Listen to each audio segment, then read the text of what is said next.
ফিরে আসা নিষেধ। এই শহরে সকাল হয়, কিন্তু আলো আসে না।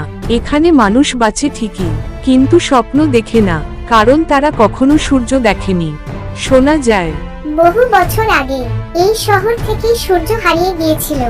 কেউ জানে না কিভাবে, কেউ আর জানতে চায়ও না। সব শহর যখন অন্ধকারকে মেনে নেয়, তখন একজন শিশুই প্রশ্ন করতে শেখে।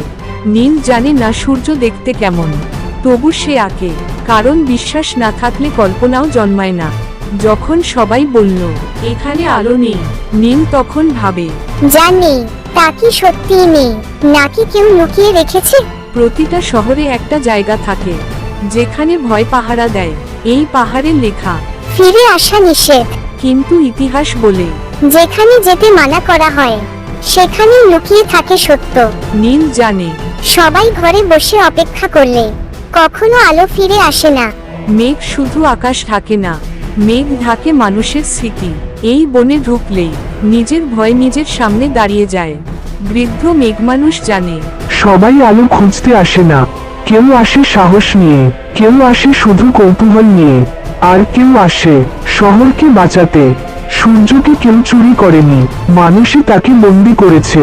যেদিন তারা সত্য বলা বন্ধ করেছিল, যেদিন ভয়কে সুবিধা বানিয়েছিল, সেদিনই আলো তাদের জন্য বিপজ্জনক হয়ে উঠেছিল। কারণ আলো এলে মিথ্যা ধরা পড়ে, আর তাই মানুষই নিজের সূর্যকে কাচের ঘরে আটকে রেখেছে। আলো শক্তি চায় না, আলো চায় সাহস।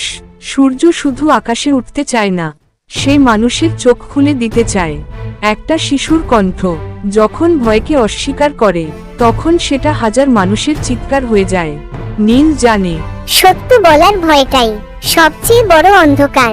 যেদিন আলো ফিরে আসে, সেদিন শহর বদলায় না, মানুষ বদলায়। চোখে আলো ঢুকলে হাত মুখ ঢাকে যারা, তারাই প্রথম বোঝে তারা কতদিন অন্ধকারে ছিল। শিশুর হাসি, রঙিন দেয়াল, উষ্ণ আকাশ সব প্রমাণ করে আলো আসলে পৃথিবী সুন্দর হয়। আলো কখনো হারায় না, মানুষই কখনো কখনো চোখ বন্ধ করে রাখে। আর সাহস, সাহস বয়স দেখে না।